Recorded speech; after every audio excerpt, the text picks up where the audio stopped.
elderly dementia patients have increased risk of death or stroke. That's more than a piece of cake, right? Antidepressants may increase suicidal thoughts and worsen depression in those under 25.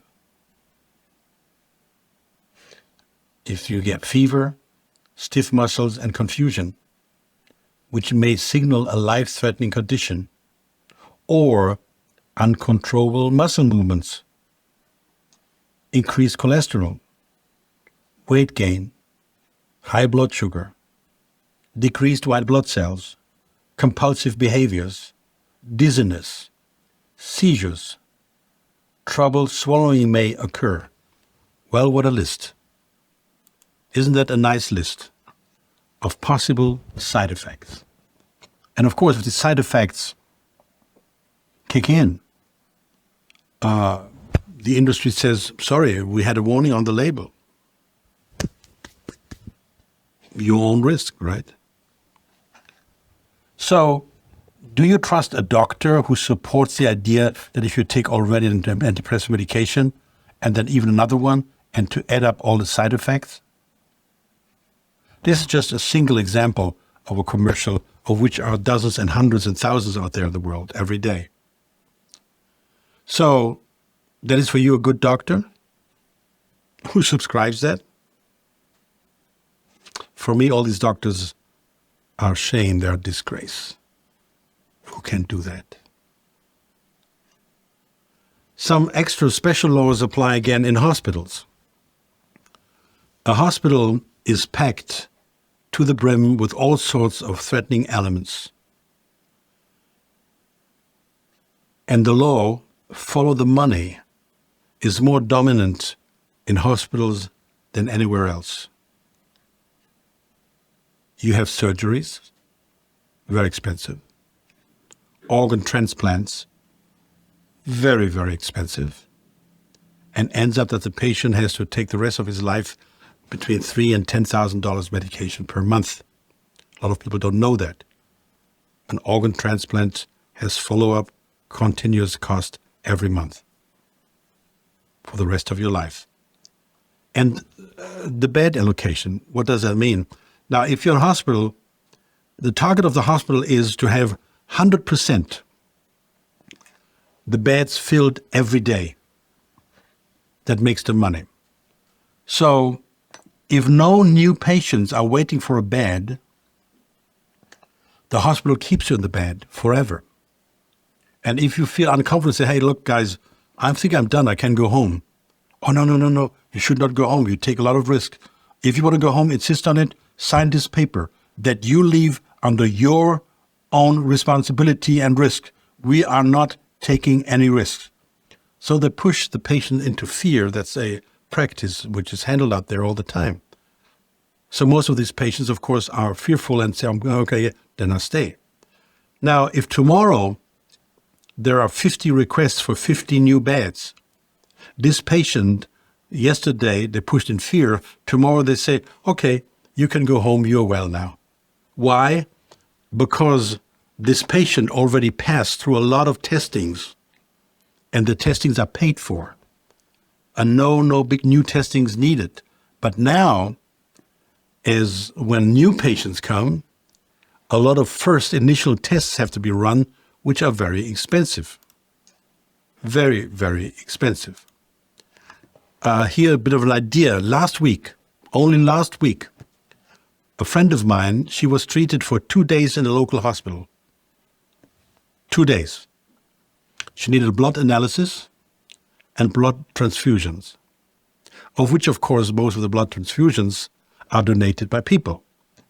They get a coffee and a cake, whatever, a T-shirt when they donate blood, and the blood is then being sold through all the chain of distribution and retail and hospitals.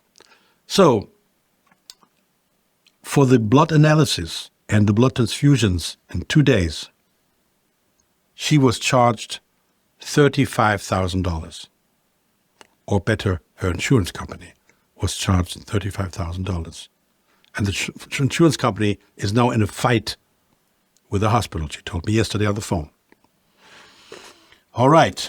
A good friend of mine in Switzerland, we made a test.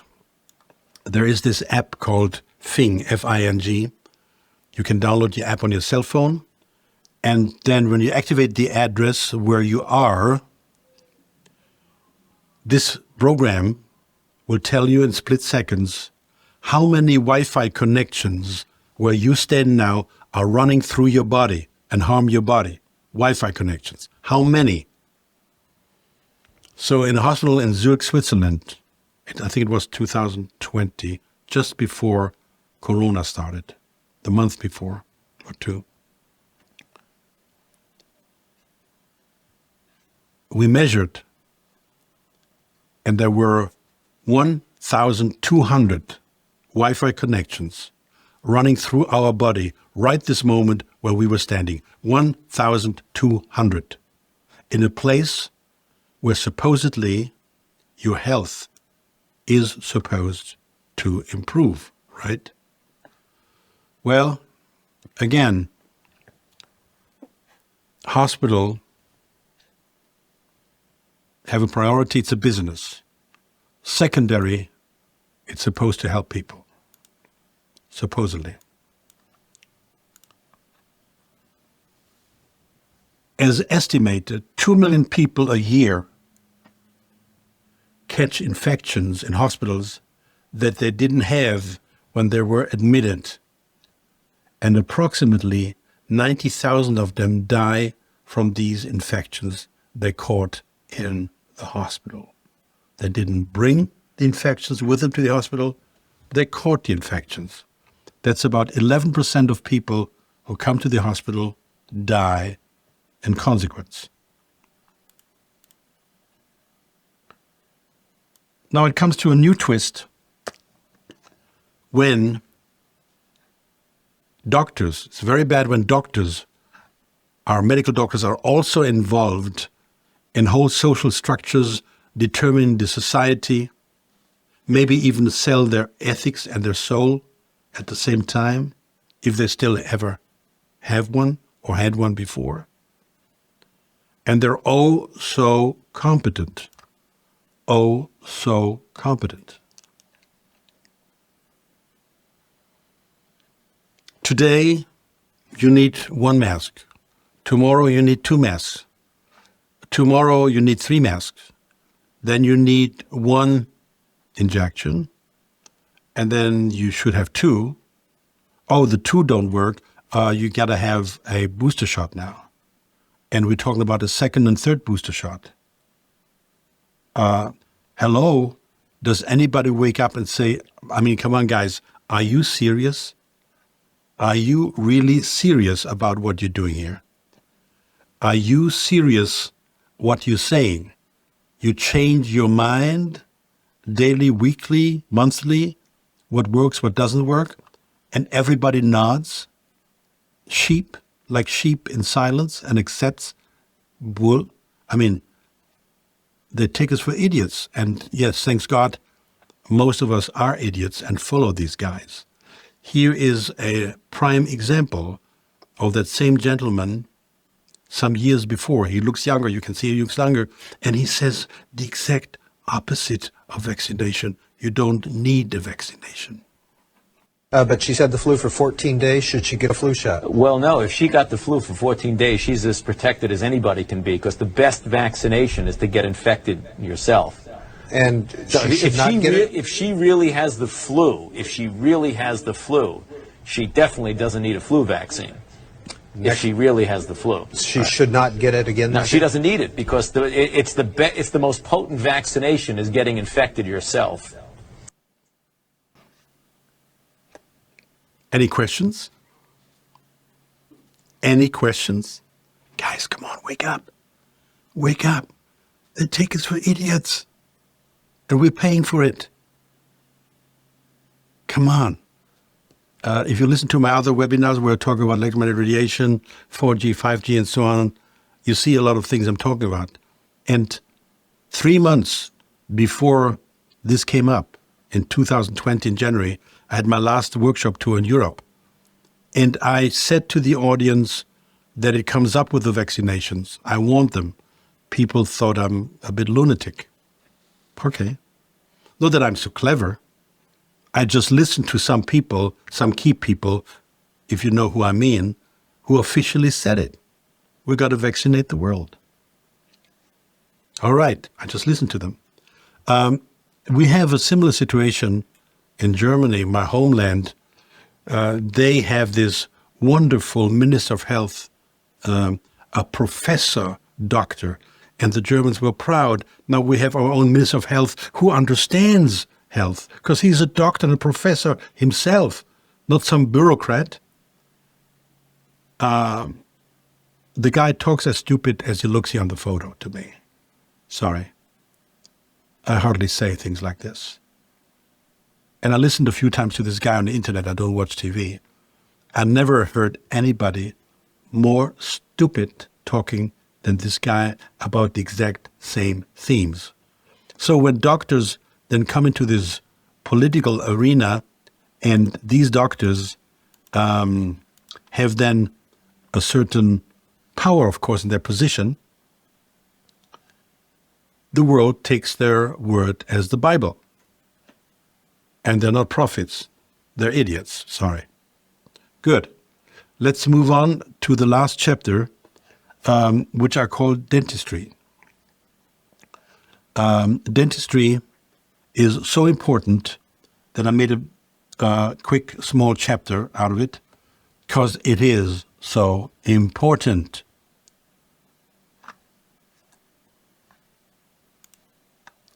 If your teeth are not perfect condition, your body will never ever be. For me, the most underestimated subject in health is the condition of your teeth. Which regular medical doctor has ever asked you about the condition of your teeth? Every tooth is related to one or multiple organs. Every tooth is related to organs. And what you have to take special care of: do you have dead teeth, metal fillings, root canal fillings? Do you have a correct bite? Do you have a nighttime grinding of the teeth? Do you snore? Do you have sleep apnea? These are the key questions which a dentist can answer, except for the snoring. He can answer very quickly. Very, very quickly. And these answers should be submitted to the medical doctor to treat you. Now, I came across all this many years ago. My first real exposure to alternative medicine, I was 10 years old. My brother was 18 and he was a soccer star, really. And one day to the other, he couldn't play soccer anymore. He couldn't play. He had a lame leg. I can't remember left or right, a lame leg. And I remember vividly, one day I visited him in hospital with my parents, and right the moment we were there, the doctors came to do their daily routine, visiting every room, spending 10.5 seconds per patient. And in that group of doctor was what I call today a colored man. At this time in Germany, there were hardly any colored people. So he was a colored man, whether it was Indian or Middle East or Arabian, I don't know, somewhere. I remember still the impression he made on me. And this guy looked at the charts and he said to the others and to my family, my brother, "You don't have a problem, young man, with your leg. You have a problem with teeth. You may have a dead tooth related to this leg." And I, as 10-year-old, I was like, no idea what he's talking about. And funny enough, my father, who is a very simple man, called his bowling brother once a week bowling. And he was a dentist. He called him and said, "Günther, can we come quickly over to check something out?" Okay, yes. We rushed my brother into the car, took him to the dentist. Sure enough, he had a dead tooth. The dentist pulled it. 2 days later, he was playing soccer again. All good. That was my first experience in alternative medicine. And later on, when I stepped deeper into the subjects, I got the confirmation of what I just showed you, that every tooth is related to certain organs and functions of your body. And if the tooth is in trouble, your related organ will be in trouble. That's just a fact. So dentistry has for me a high priority. If I would be a doctor, medical doctor, I would not accept any patients without a report from the dentist, because I'm not wasting my time and my money and this person's time and money by doing the wrong thing. But that's very logic, is it? Does our world work like that? No. Last paragraph in my webinar today is something we have to say in all fairness, and I call it the doctor's suppression. Without any doubt, there's a lot of suppression going on towards the doctors. They get more and more into trouble. If you publicly criticize the system of the medical world or express criticism of certain topics, certain procedures, certain products, you are threatened with the withdrawal of your license. And in many cases, it does happen. They withdraw the license. More and more doctors becoming demotivated. These are especially the ones which have consciousness, which have abilities, which expose themselves. The average doctor who runs with the flow, he's not in conflict, he accepts all crap. But these doctors who have a conscience and responsibility, they are getting into trouble. More and more doctors becoming demotivated to continue to practice their profession. And they're the better ones. I'll give you a quick story of my life. 30, 40 years ago, my dentist in my town, a good friend of mine, she had a situation with a patient where there were two ways to go about it. One was to pull the tooth, and one was to fix the tooth. To fix the tooth was about 3 to 5 times more time than to pull the tooth. To give an example, she did not pull the tooth because she has a responsibility as a doctor not to hurt and create damage where not needed. So she fixed the tooth. More work for her, more cost for the insurance company. The health insurance company refused to pay. So I give an example. To fix the tooth was $200. To pull the tooth was $100.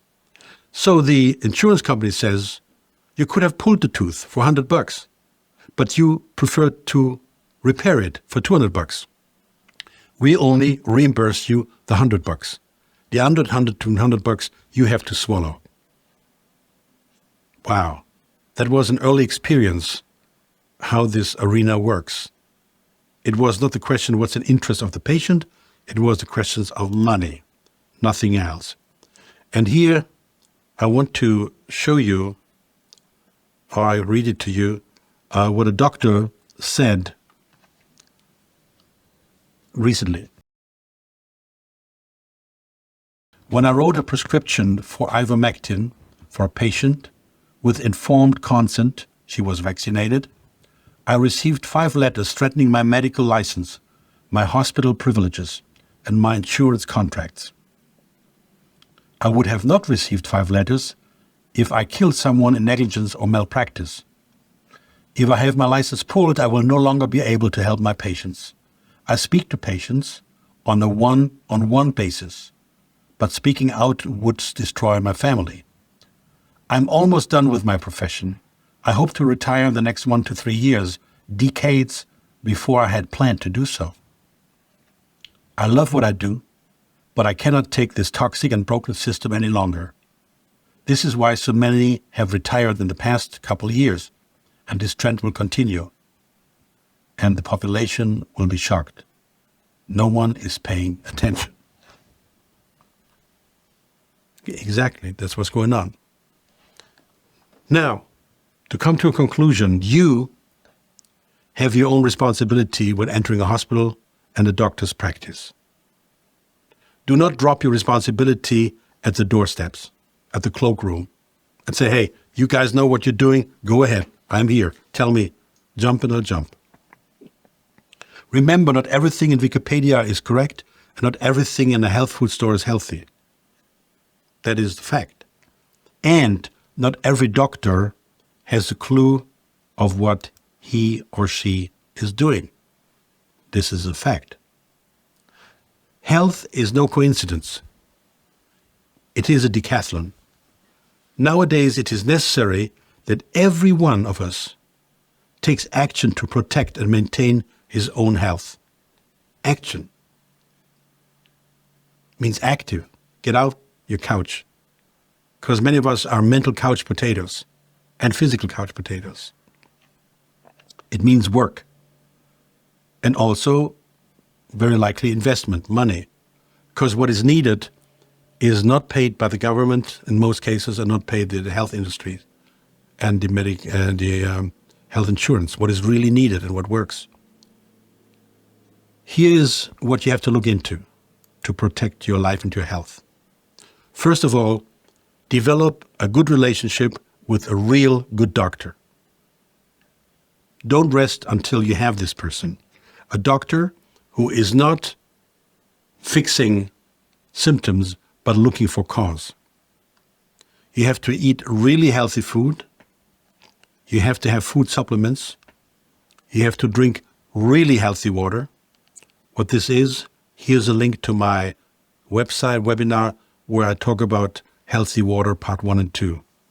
Watch this webinar to understand what really healthy water is. You have to try to have maximum clean air, a healthy sleep. I did webinars on healthy sleep, the causes for bad sleep. Here's a link. Please look at these webinars. And you have to have protection against electromagnetic radiation. Here's a link to my webinars where I speak about electromagnetic radiation. So let me repeat. Find a good doctor, eat healthy food, take food supplements, healthy water, maximum clean air, good healthy sleep, protection against electromagnetic radiation. These are the essentials of health. And what's then missing in this picture is ethical thinking and acting, along with a spiritual awareness. You should select a doctor according to these criteria, is my opinion. Is the doctor really willing to find the cause? Is the doctor really willing to work with you more than 2 or 5 minutes a day? And the last chart for today,